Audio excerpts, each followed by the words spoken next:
Hello, dear students. Today we are going to start the next chapter, that is structure of atom. Second chapter, particularly of NCERT. This chapter you have already studied in the ninth class. The same name, structure of atom. But in plus one you will study this chapter in little bit brief. Like what? First of all, we will discuss about the particle search, like a microatomic particles, or you can say subatomic particles, like proton, electron, neutron. Okay, subatomic particle of an atom. Then we will discuss models of atom: Thomson model, Rutherford model, Bohr model. You have already studied in the ninth class. We will elaborate a little more them. And one more model, that is known as quantum mechanical model of atom. Okay, that is the fourth model, last model of so far in the science. So these four models we will study again a little bit more briefly this time. After discussing the models of atom, we will discuss about the dual nature of electromagnetic wave, EM waves. Okay, we will study about dual nature of EM wave.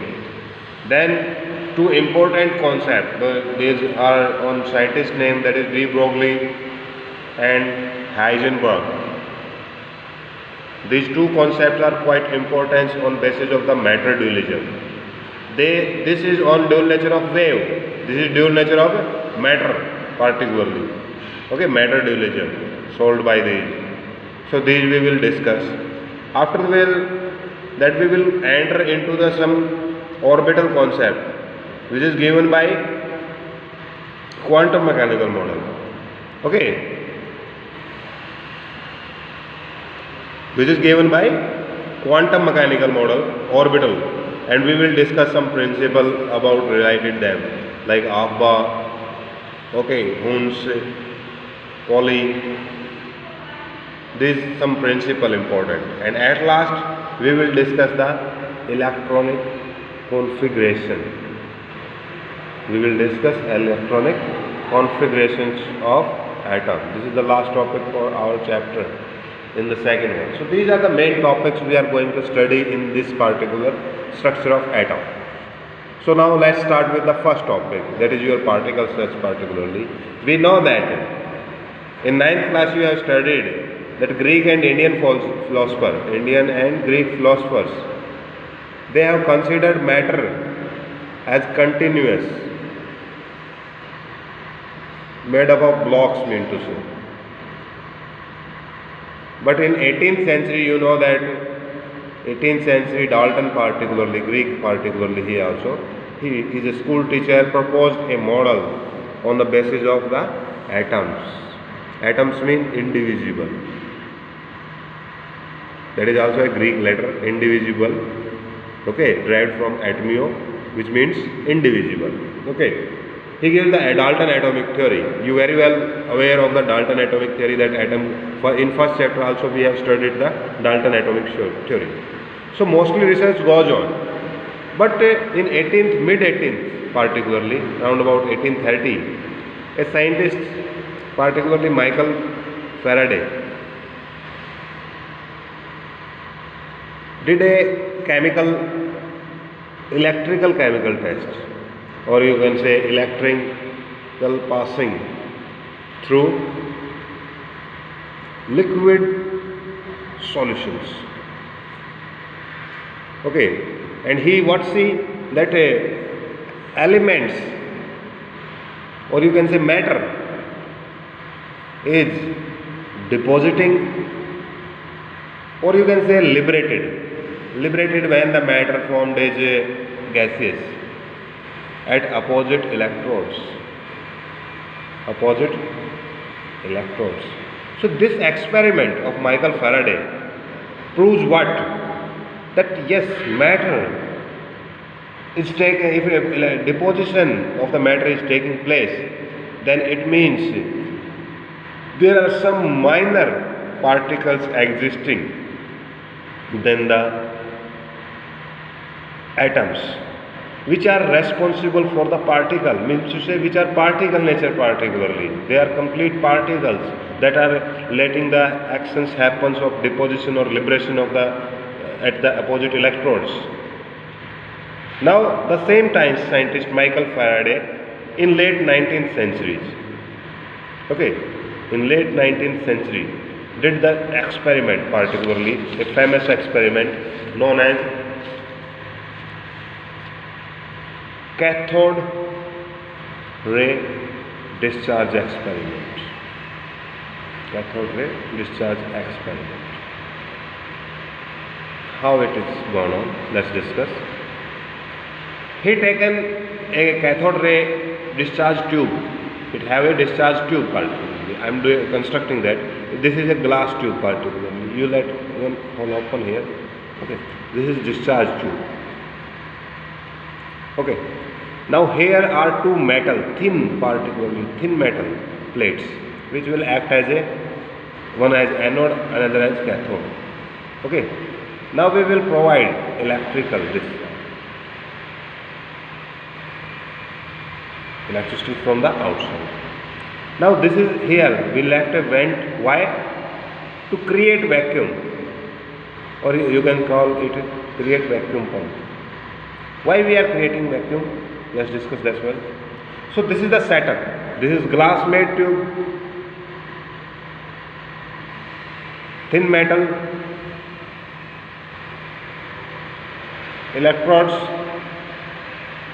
and here is the electric supply.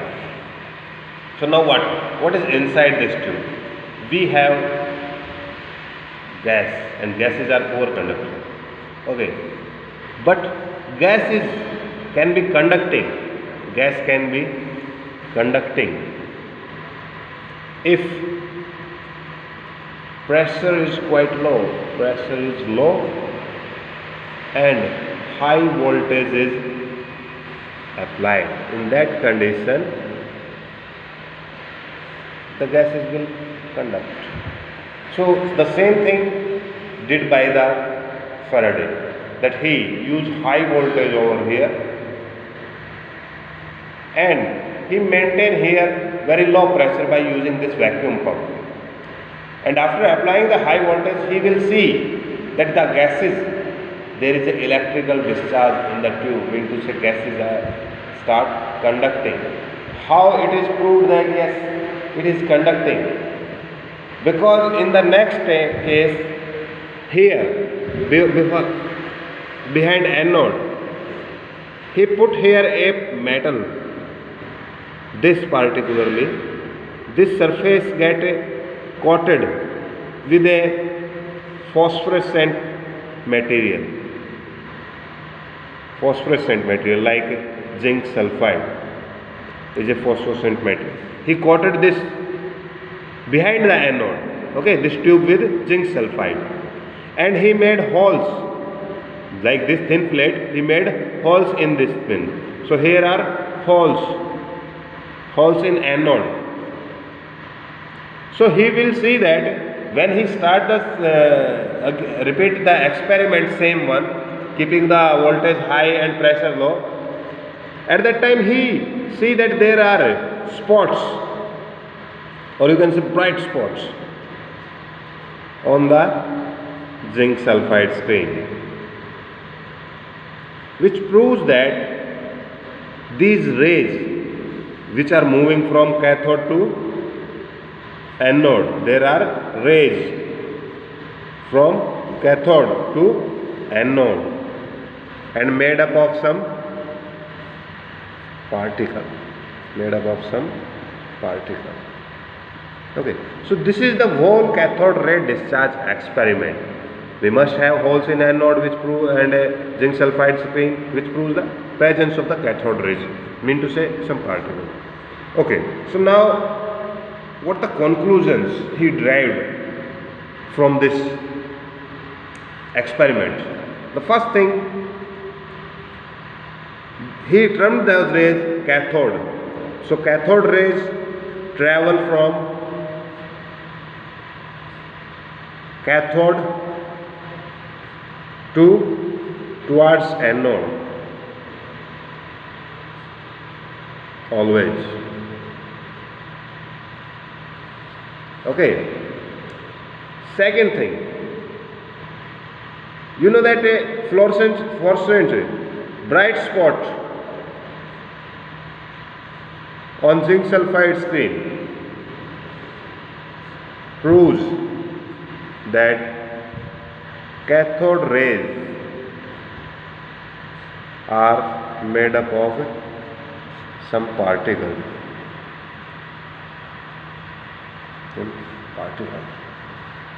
And cathode rays always travel straight in absence of electric and magnetic field. In absence of electric and magnetic. But in presence of electrical and magnetic field,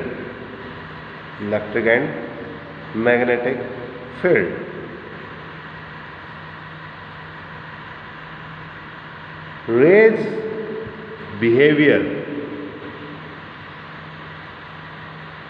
is something like they made up of some negative charge particle